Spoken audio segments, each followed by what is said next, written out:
Alors, ce projet, en fait, il est né d'un choc.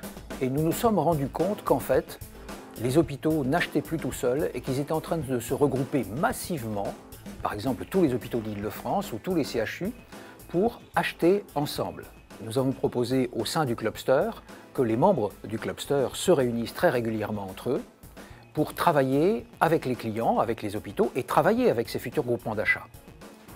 Alors le Concept Room est une initiative quand même d'un certain nombre d'entrepreneurs, parce que bon, le Clubster à Santé, c'est quoi? C'est un agitateur d'idées, c'est une association qui sert à mettre en relation un certain nombre d'entreprises. Donc de mettre en valeur leur savoir-faire pour dégager de la valeur ajoutée. Et donc là, pour la première fois, lors du salon Hôpital Expo, très bien placé au sein de ce salon, les membres pourront démontrer par le biais de ce concept de chambre d'hôpital innovante toute la force et le travail collaboratif et tout l'intérêt finalement de travailler avec la filière santé régionale.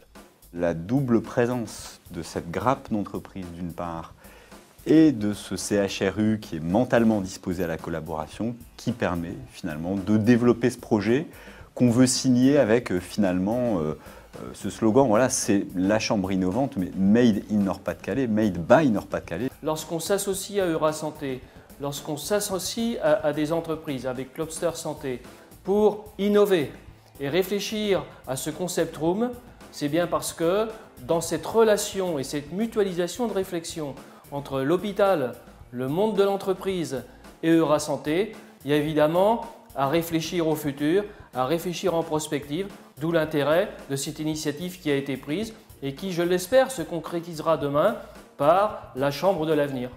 Si nous voulons réussir, il faut concevoir quelque chose d'innovant avec nos clients. Donc, il fallait qu'on imagine une chambre qui non seulement soit revalidante, mais aussi une chambre qui soit capable de s'insérer à l'intérieur de bâtiments existants. Le caractère revalidant des soins est un caractère essentiel, je dirais même fondamental, si ce n'est fondateur, à la santé des gens.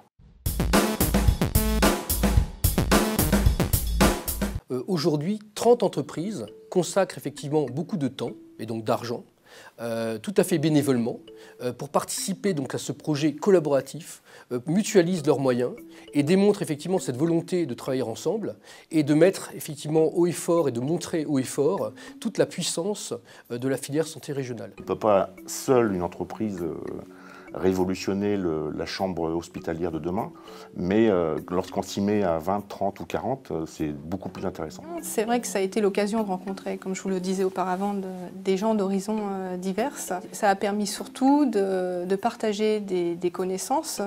Et réaliser et participer à des projets innovants pour aller effectivement vers tout ce qui touche la nouveauté et des projets vraiment où on peut participer et échanger avec d'autres entreprises et multiplier les compétences en fait. Parce qu'on a forcément plus d'intelligence dans plusieurs têtes que dans une seule, d'autant plus quand on a des métiers radicalement différents et des approches différentes. Ça permet de trouver des points de convergence après bien des discussions et des phases de créativité pour nous passionnantes. Cette chambre type, ce concept, il est merveilleux pour nous parce qu'on travaillait déjà en autonome, nous, sur le court terme, nos rénovations, le moyen terme, les constructions nouvelles, mais là, ça ouvre une autre dimension sur la réflexion, sur les innovations à venir. Et en travaillant avec les industriels, qui étaient l'élément manquant jusqu'à présent pour nous, on découvre que des choses qu'on n'imaginait pas sont possibles. Aujourd'hui, il faut constamment s'adapter à l'évolution de la prise en charge des patients, à l'évolution de la réglementation, des techniques et puis donc des solutions qui sont proposées pour répondre à tous ces besoins. Et il nous faut tout le temps nous remettre en question. C'est ce qu'a permis ces réunions du Clubster.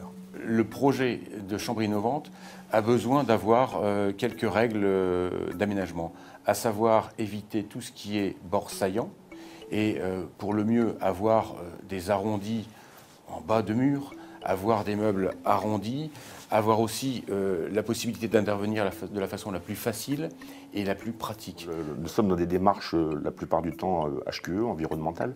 On a pensé, conçu, réalisé et exposé cette chambre qui est entièrement éco-conçue. Concernant les revêtements des surfaces sur lesquelles sont allongés les patients, on est toujours à la recherche de produits respirants, anti-escarres, mais aussi beaucoup, on va rechercher des produits qui vont lutter contre les maladies nosocomiales. Le patient s'exprime facilement sur ce qu'il pense sur le sujet et c'est un motif important d'insatisfaction pour lui. Et l'usager nous dit très clairement qu'il attend de l'hôpital qu'on améliore le confort. Et il nous dit très clairement que ce n'est pas un luxe. Ça aide à passer un moment difficile et donc il attend de nous que nos établissements qui ne sont pas forcément toujours tout neufs, on les fasse évoluer à la hauteur de ce qu'ils attendent et connaissent dans leur maison. Il faut essayer d'éliminer au maximum les facteurs de stress. Quand on n'est pas chez soi, si on n'est pas à l'aise avec la température, s'il y a trop de bruit, etc., et qu'en plus on est malade, c'est quelque chose qui est vraiment important. D'intégrer le design et la déco et différentes couleurs ou teintes dans une chambre d'hôpital va déstresser le patient. C'est parce que la chambre de demain va être une chambre qui va intégrer un design de guérison. Un design de guérison, c'est une chambre qui va donner la possibilité, par la vision, par le confort qu'elle va procurer, par le déplacement qu'elle va assurer au patient, elle va lui assurer un environnement psychologique qui va être propice à sa revalidation rapide de demain. Concevoir un hôpital ou une chambre qui fonctionne bien, c'est concevoir un hôpital ou une chambre qui permet aux gens d'être vite debout, en tout cas dès qu'ils le peuvent. Donc, le caractère revalidant des soins est un caractère essentiel, je dirais même fondamental, si ce n'est fondateur, à la santé des gens. Ça aide à revalider, mais ça va s'intégrer très très bien, ou par élément ou globalement, à l'intérieur des hôpitaux existants.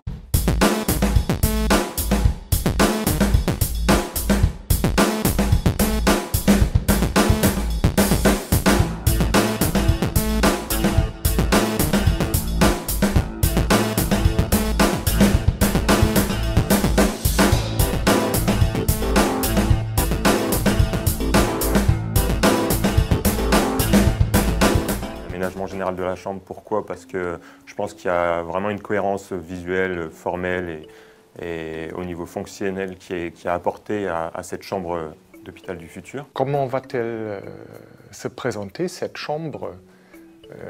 Comment va-t-il être aménagé, l'espace? Quelle ambiance est-ce qu'on y va trouver suite à une intervention médicale? Dans les chambres, on a la volonté de plus en plus de surveiller des paramètres vitaux, comme l'électrocardiogramme, la fréquence respiratoire, la saturation en oxygène. Et pour moi, il va devenir de plus en plus important d'avoir ça intégré dans la chambre. Cette chambre d'hôpital du futur, c'est vraiment un esprit de bien-être. On s'y sent bien, on n'a pas envie d'y rester non plus des jours et des jours.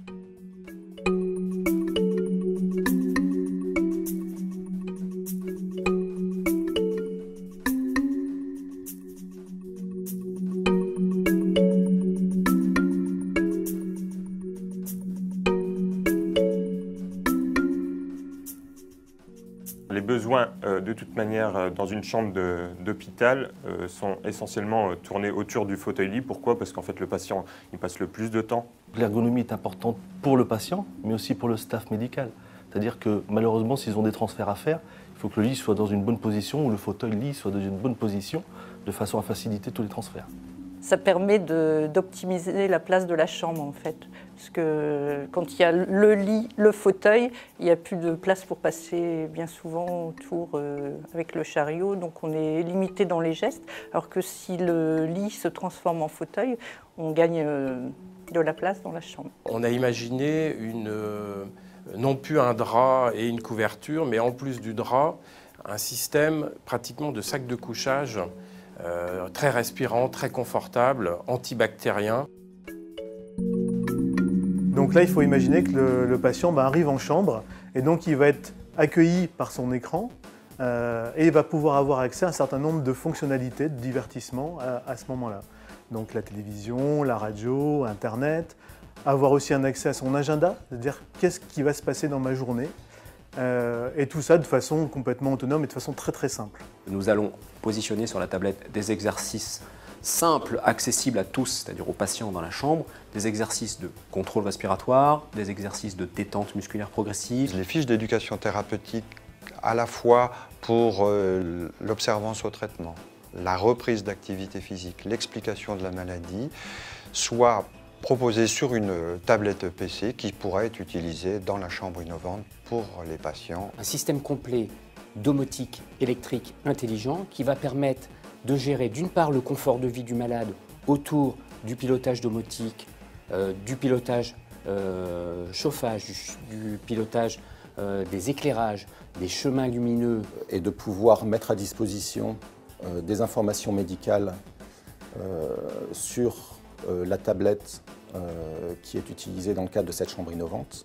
Il approche sa carte et à partir de là, la tablette se modifie et on est dans le monde médical et on a accès directement au dossier médical du patient. La toute première chose, c'est de structurer les médicaments. Un écran qui sera à l'extérieur de la chambre pour permettre au personnel soignant d'éviter de devoir rentrer avec le chariot dans la chambre. La volonté dans le cadre de l'administration du médicament, c'est de pouvoir réaliser des indices de correspondance entre le patient, son ordonnance et puis bien évidemment les médicaments qui vont découler de cette même ordonnance. Vous avez le nom du patient, vous avez son code barre, son code matriciel, vous avez la liste des médicaments à prendre à chaque moment de la journée. On peut encore aller plus loin dans cette chambre innovante, c'est de dire on peut peut-être amener encore un peu plus de confort.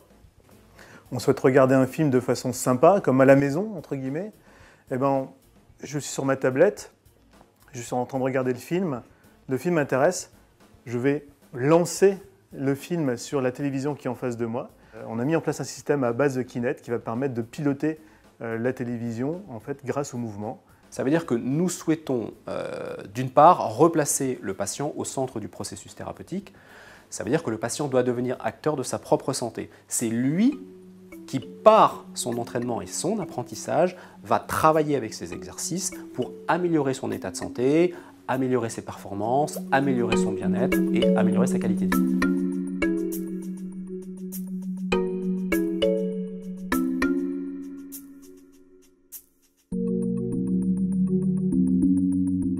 Les caractéristiques premières de cette chambre sont assez traditionnelles d'un point de vue technique. Par contre, nous avons travaillé sur la taille de la salle de bain afin de pouvoir avoir une mobilité accrue dans cette chambre et de ce fait utiliser de nouvelles technologies et implanter de nouveaux usages dans la chambre. Lorsque la robinetterie n'est pas utilisée pendant plus de 24 heures, il y aura automatiquement un rinçage périodique. L'usage va être réduit au strict minimum, juste pour le mouillage et le rinçage des mains, ce qui permet d'avoir une économie d'eau de 90% par rapport à une robinetterie classique. Nous avons également sélectionné pour la chambre innovante une barre nylon à 135 degrés.